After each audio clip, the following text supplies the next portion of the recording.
And it's kind of really why I kind of ended up studying intersexual competition in which is an evolutionary psychology kind of concept of female competition and female aggression towards other women.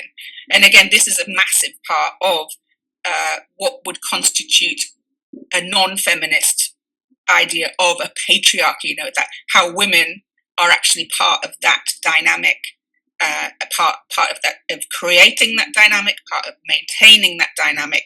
And Phyllis Chesler is somebody who's written quite extensively on that, about kind of how women in, say, Islamic societies brutally oppress other women, and further down the pecking order kind of thing. So it's just that, and again, because it's a lot. And I would argue that feminists do this as well in the same way. Oh yeah. In that they always try to check other women by shaming us if we try to step out of the lines of feminism.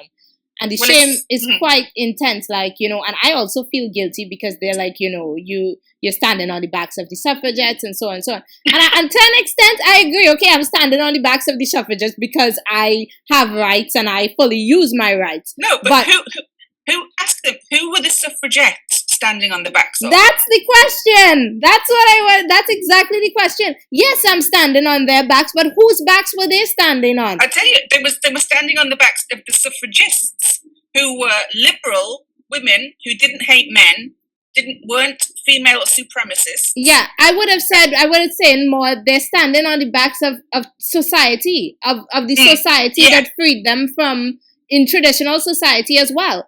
And of a society that created technology to free these women. Oh, absolutely. Technology. So you can't, if you want to tell me I can't speak my mind because I'm standing on their backs, would you have told the suffragettes that they can't speak their mind against traditional society because they were standing on their backs? Everybody is standing on someone's back.